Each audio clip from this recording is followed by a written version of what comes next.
About a month ago, I got news from my dad's relatives that his health had been declining. So, to ensure that he got the best care possible, I decided to move to his place for some time.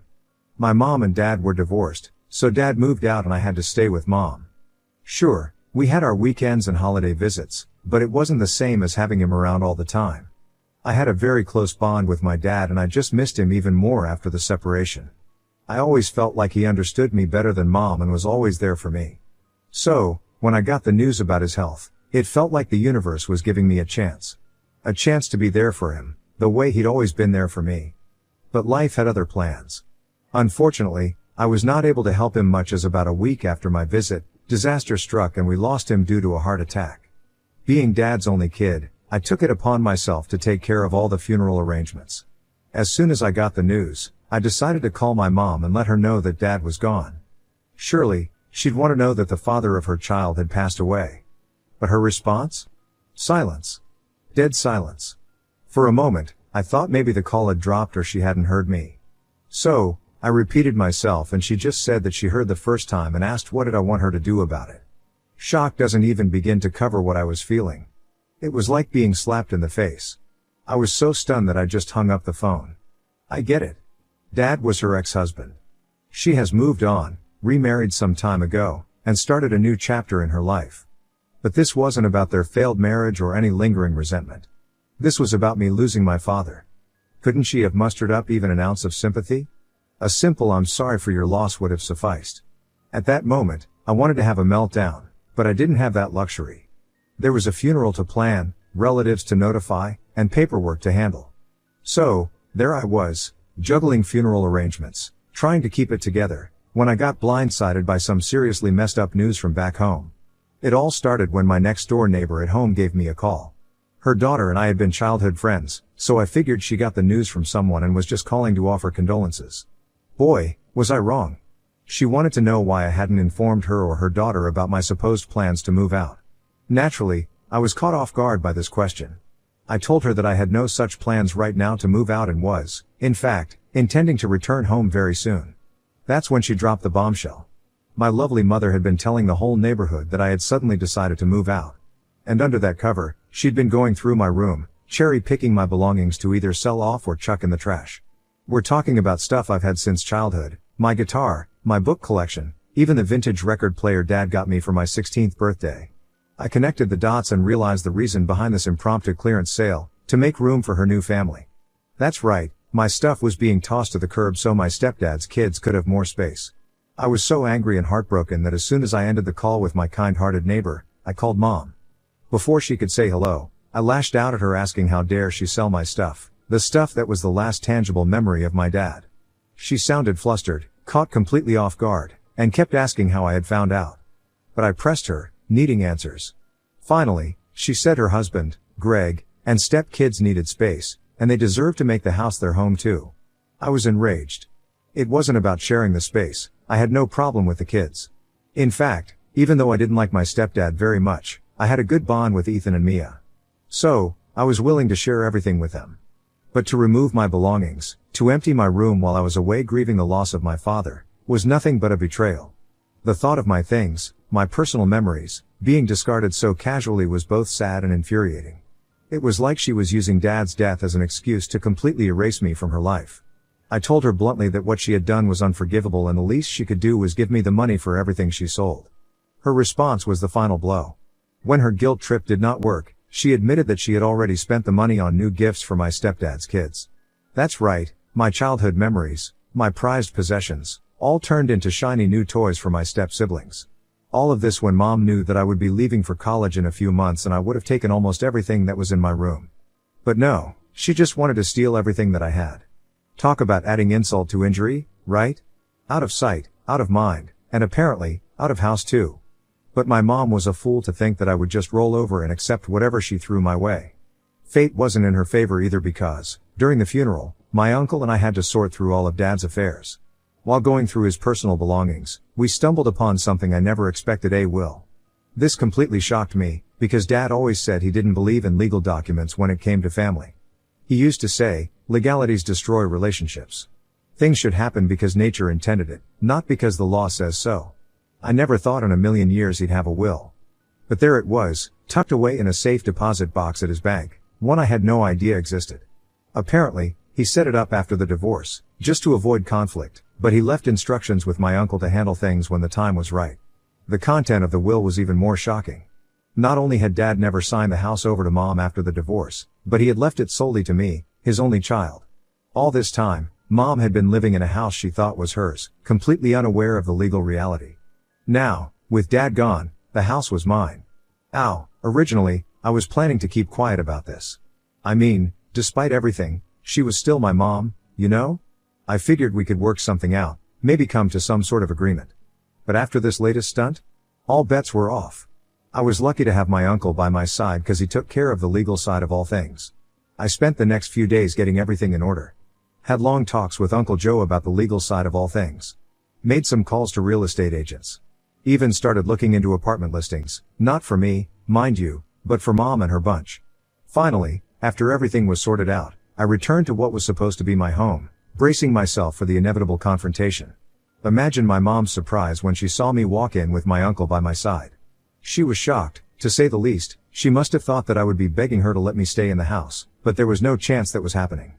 Her immediate reaction was to get emotional, trying to play the concerned mother, and asking why I had brought a lawyer with me. She even hinted, rather dramatically, at whether I was planning to sue her. Meanwhile, my stepdad lounged in a chair, had a smug look on his face, clearly convinced that I had no legal standing. I asked Mom to sit down for a chat and said I had something important to discuss. I could tell that nobody was going to apologize to me in this room. So, I started off calm and asked her if she remembered the details of her divorce from Dad. She again looked very confused, probably wondering where I was going with this. And then, I dropped the bomb. My uncle pulled out the property documents we had found, laying them on the table. As my mom and stepdad scanned the papers, I could see the color drain from their faces. My uncle explained that to avoid any legal battle during the divorce, my dad had moved out but never transferred the property title. Legally, the house was still in his name, and since he had passed away, I was the sole heir. The room fell silent as the weight of the situation settled in. Suddenly, my mom lashed out. She argued that this was unfair, that she had been my dad's wife and deserved a share of the property. She tried to assert her right to the house, pointing out that she had lived there for years, making it her home too. Greg, my stepdad, also chimed in, now not as smug as earlier but scared that his free shelter was slipping from his hands. He said that they had nowhere else to go and that it was unjust for me to take over the house. My uncle, ever the voice of reason, tried to calm the situation. He explained that the law was clear. As my dad's only child, I was the rightful owner of the property. He reminded them that this wasn't about stripping them of their home but about recognizing my legal rights, which had been overlooked in their haste to rearrange the house and sell my belongings. He suggested that we find a reasonable solution, possibly including compensation for the items that were sold. But my mom wasn't having it. She started to accuse me of being heartless and ungrateful, of trying to punish her for moving on with her life. She claimed that she had sacrificed a lot for me, and now, in her time of need, I was turning my back on her. It was a manipulative play, attempting to guilt-trip me into robbing me of my rightful claim. When that didn't work, she said she would take this to court and sue me to get what's hers. Through it all, I just sat there, watching the show. It was like all those years of pent-up frustration, all the times I bit my tongue to keep the peace, were finally paying off. I finally spoke up and said that she could go ahead with that and waste both our time and her money, but we all knew what would be the outcome in the end. I made it clear that I was not going to be unreasonable. I expressed that I was willing to give them time to find a new place, but I firmly stated that the house was now mine and sooner or later, they are getting out of this place. I mentioned that after what had happened while I was away, it was time for my mother to move on. The drama didn't end there. Just when I thought we'd hit peak chaos, my stepdad decided to make everything more tense. He stormed out of the room, and for a brief moment, I thought maybe he'd finally accepted defeat. But I was again, very wrong. About 20 minutes later, he came barging back in, but this time he wasn't alone. He had brought Ethan and Mia with him. The kids looked confused and a little scared, clearly not understanding why they'd been dragged into this mess. He pointed to his children and expressed that I was not just evicting them but also taking away shelter from innocent kids, questioning if that was truly what I wanted. I could tell that he was mocking me and with his exaggerated concern, attempting to paint me as the villain in the situation. I'll be honest, for a moment that got me and I hesitated going forward with the plan. If I kicked these kids out of the house that they had started seeing as their home, then I wasn't any better than my mom. My uncle looked at me in a concerned manner and told me not to get trapped in their manipulative schemes, and that the best we could do right now was come to a settlement that was fair to everyone. So, we finally came to a decision, that nobody would be kicked out of the house. As soon as my mom and stepdad heard the news, they relaxed, probably thinking they'd won with their little emotional blackmail stunt. The relief on their faces was clearly visible. Mom even made a move like she was going to hug me. But I held up a hand, stopping her in her tracks. This was not the end. The only way they would be allowed to stay in the house was by paying rent. It would be a fair market rate, which will be determined by an independent assessor, and we would sign an agreement to ensure proper transactions. The change in the room was instant.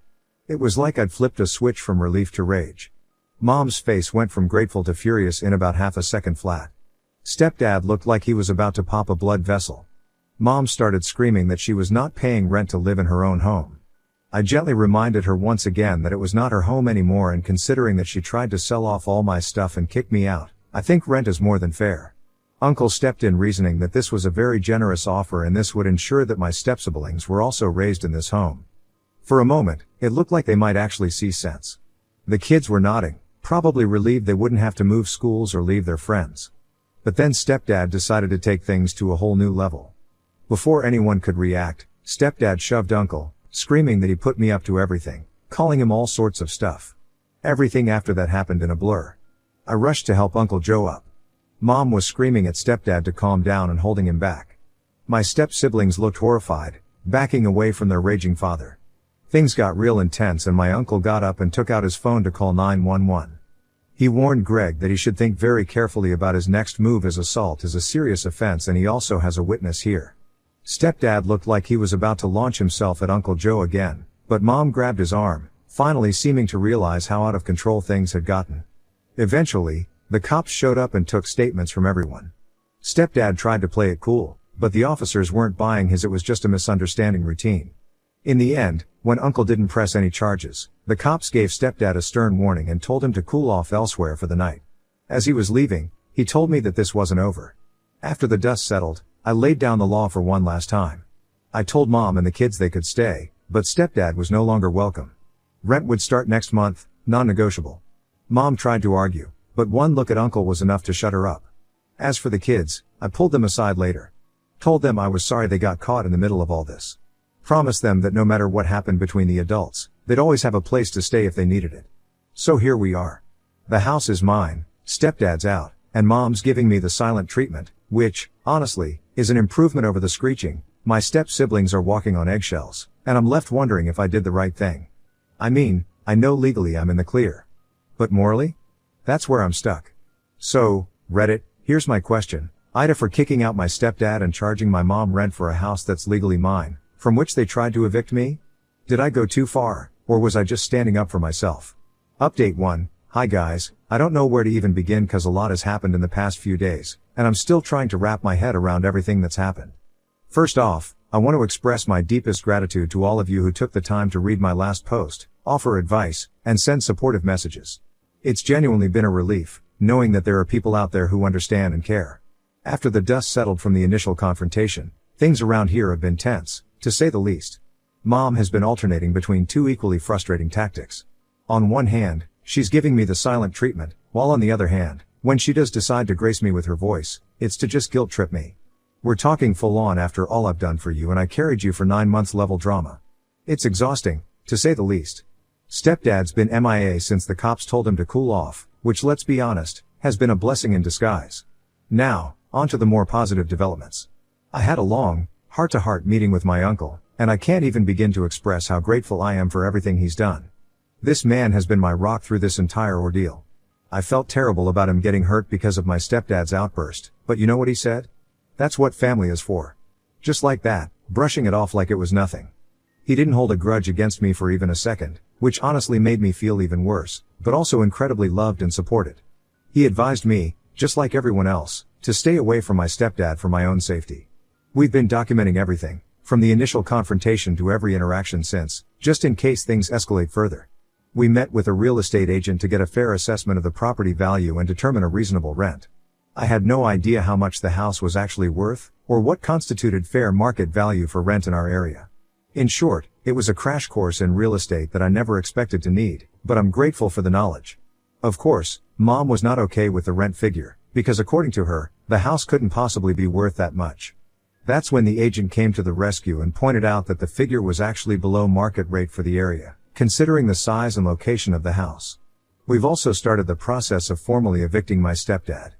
Given his violent outburst, we had grounds to file for an immediate eviction. Mom tried to argue against it, of course. She pulled out all the stops, tears, pleading, even trying to downplay what had happened. But I stood my ground. I made it crystal clear that his behavior was completely unacceptable, and that I wouldn't feel safe with him in the house. It was hard, seeing her break down like that, but I kept reminding myself of everything that had led to this point. Sometimes, you have to be cruel to be kind, right? On a brighter note, my step-siblings have been spending more time with me, which has definitely been an improvement. What made me the happiest was that Ethan and Mia saved one of my old watches that my dad had bought me. They also saved some other small stuff that my mom was going to sell. I think they're feeling just as lost and confused as I am in all of this, and we've found some comfort in each other's company. I have decided to be as transparent with them as possible about what's going on. They're old enough to understand, and I think they appreciate being treated like adults in this situation. We've had some long talks about everything, their feelings about their dad's behavior, their worries about the future, even their guilt about what their stepmom, my mom, did with my stuff. At the same time, I'm trying my best to protect them from their dad. Who knows what's going on in his head right now? I've made it clear to them that if he tries to contact them or shows up at the house, they need to let me or mom know immediately. I'm trying my best to make sure that everything is properly sorted before I leave for college. So that's where things stand now. It's been a whole lot of work for the past few days, but I feel like I'm finally starting to get everything under control. There's still a long road ahead, legal jargon, family therapy, which I'm strongly considering for all of us, and rebuilding trust. But for the first time since Dad died, I feel like I'm taking control of my life. Thanks again for all your support, Reddit. It's meant more than you know. I'll update again if anything major happens, but for now, I'm taking it one day at a time. Wish me luck. Update 2. Hey everybody, hope all of you are doing great. I saw many of the questions that you guys had and thought that it would be nice if I answered some of them. So, to address a few common questions, yes, I am keeping detailed records of everything, including my mom's selling of my belongings. I have also changed the locks on the house, with copies only for myself, mom, and my step-siblings. I'm looking into setting up cameras for security purposes, just in case Greg tries anything. For those asking about legal action against mom for selling my stuff, I'm currently exploring options with my uncle. Right now, though, my primary focus is on stabilizing the living situation and ensuring that the house remains a safe space for me and everybody else. It's been a challenging time, but I'm trying to take things one step at a time. Reading through your questions made me reflect on the past, and I realized there were many warning signs of trouble long before everything blew up. I thought it might be helpful to share some background that could shed light on how we ended up here. As some of you know, after my parents divorced, they decided it was best for me to live with my mom while my dad visited me periodically. This arrangement worked relatively well until Greg, my stepdad, came into the picture. Looking back, the problem started almost immediately after their wedding. The house, which had always been my home, began to feel increasingly foreign. Greg, under the guise of casual conversation, frequently brought up the idea of me moving out. He'd suggest it during dinner as if it were a normal thing for a teenager to consider. I was only 17 at the time, so the idea of moving out was both impractical and unsettling. He'd also probe into my relationship with my dad, subtly hinting that I could live with him as well. This constant questioning felt intrusive and uncomfortable, but I brushed it off, thinking he was just socially awkward. Greg also had a habit of questioning my financial readiness, often asking if I had saved enough money for my future. At the time, I worked part-time to save for college, but his questions seemed more like hints that I should be planning to leave. Reflecting on these interactions, I now see them as not so subtle attempts to push me out of the household. It was clear he was trying to make me feel like an outsider in my own home. There were also many incidents where Mom and Greg would ask me to lend my things to Mia, Greg's daughter.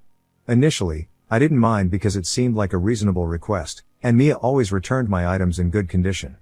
However, the situation escalated when my mom asked me to give my laptop, which I had recently bought for school, to Ethan, Greg's son. By give, she meant permanently hand it over to him. I politely declined, explaining that all my study materials were on that laptop and that I needed it for my schoolwork. Greg's reaction to my refusal was over the top, to say the least. He acted as if I had committed a crime, telling Ethan and Mia to avoid me as if I were the villain in the scenario. It was an eye-opening moment that was a reminder of how little my needs and belongings were respected in this new family dynamic. Despite all these red flags, I stayed.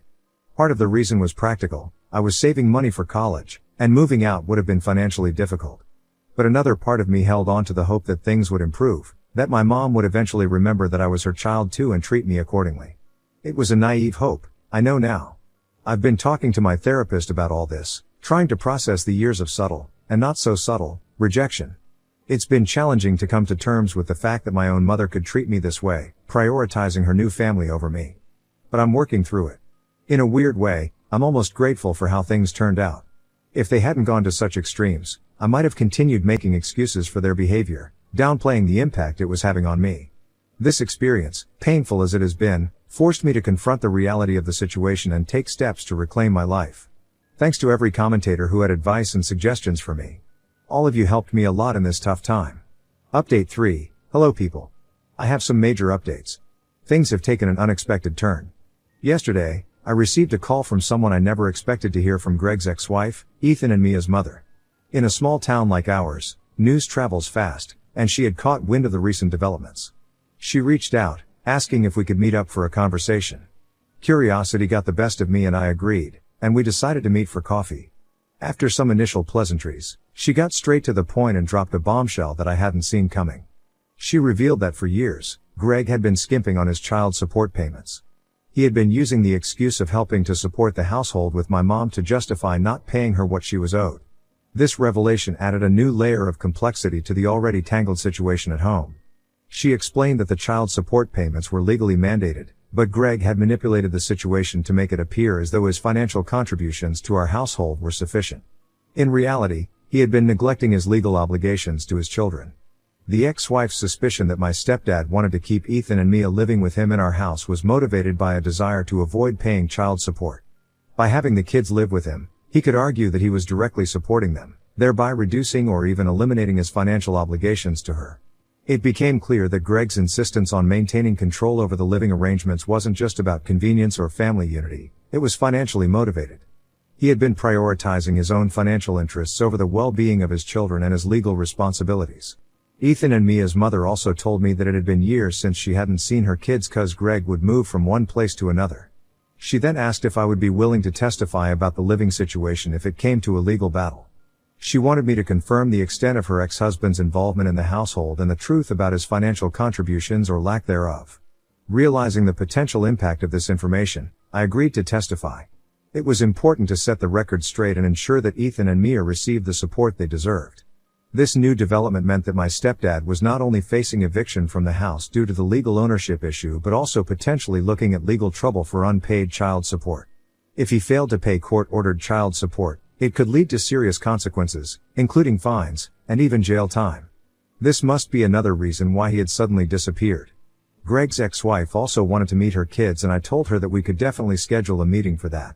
I am sure that Mia and Ethan would love to meet their mother after so long. I also told Mom about all of this, and initially, she was in denial, that her husband would never do that. But when she listened to the whole thing, she looked as dumbstruck as I did. Even though I haven't forgiven her yet for everything that happened, I still felt a little bad, because she was a victim of betrayal now.